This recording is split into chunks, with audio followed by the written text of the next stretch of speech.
क्या आपने कभी सोचा है कि एक दिन आप अपने बच्चों की स्कूल की फीस क्रिप्टो से भरेंगे या किराने की दुकान से चीनी क्रिप्टो से खरीदेंगे? Well, let me tell you, ये सब पॉसिबल है। नमस्कार। क्या आप भी हर जगह bitcoin, crypto currency, digital wallet जैसे शब्द सुन सुन के थक चुके हैं मगर समझ नहीं पाए कि आखिर ये है क्या? डोंट वरी, मैं पलक यादव आपको बताऊंगी कि आखिर ये क्रिप्टो क्या है। जी के डिजिटल शो में हम बात करेंगे आज डिजिटल मनी की। पर सबसे पहले जानते हैं कि ये पूरी क्रिप्टो की दुनिया आखिर आई कैसे। सबसे पहले था बार्टर सिस्टम, जैसे गेहूं के बदले जूते, आम के बदले सेब या नमक के बदले चाय। मगर क्योंकि ये सिस्टम में बहुत सी दिक्कत थी, जैसे कोई आम के बदले सेब ना ले तो फिर मुद्राओं का इस्तेमाल शुरू हुआ। सोने के, चांदी के, तांबे के और भी तरीके के सिक्के इस्तेमाल होने लगे। पार्टीशन से पहले भारत में दमड़ी, टका, पाई, आना, दमन्नी, चवन्नी, अठन्नी और रुपए के सिक्के चलते थे। मगर सिक्कों के भारी वजन की वजह से उनको लेकर इधर उधर जाना बहुत मुश्किल होता था, इसलिए पेपर करेंसी यानी नोट आना शुरू हुए। अब नोटों का इतिहास तो हम जानते ही हैं। 10,000 के बड़े बड़े नोट से शुरू होकर जो वॉलेट में भी ना आए, नोट छोटे से छोटे होते गए और अब तो ज्यादातर लोग बिना पेपर करेंसी के ही चलते हैं। आज से 5-6 साल पहले किसी ने सोचा भी नहीं होगा कि सिर्फ एक क्यूआर कोड को स्कैन करके किसी को पैसे भेजे जा सकते हैं। मगर आज पेटीएम, गूगल पे, फोन पे हर दुकान नुक्कड़ पर मिल जाएगा। ऐसे ही मैं आपसे कहूं कि डिजिटल करेंसी की दुनिया दूर नहीं है तो शायद आप भी विश्वास नहीं करेंगे, मगर 2009 से ही ये पूरी दुनिया शुरू हो चुकी है। शुरुआत में लोगों को इसके बारे में उतना पता नहीं था, मगर पिछले कुछ सालों में ये बहुत पॉपुलर हो गया है और आगे ये सिर्फ बढ़ेगा ही। मगर ये डिजिटल करेंसी या क्रिप्टो करेंसी होती क्या है? डिजिटल करेंसी एक वर्चुअल करेंसी है, यानी जिसे आप इन नोटों की तरह अपनी जेब में नहीं रख सकते।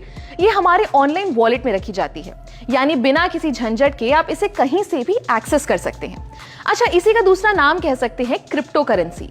Crypto currency. अब करेंसी का मतलब तो हम समझते हैं पैसा, मगर ये क्रिप्टो किस भला का नाम है?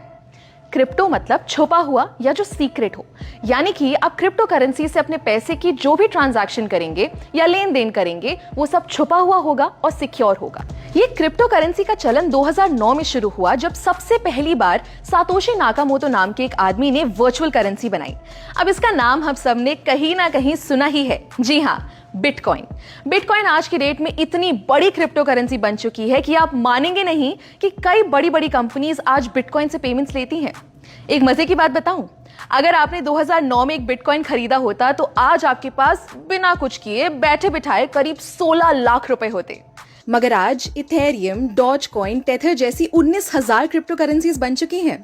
इन करेंसीज को हम खरीद सकते हैं, बेच सकते हैं और चाहे तो इनमें इन्वेस्ट भी कर सकते हैं।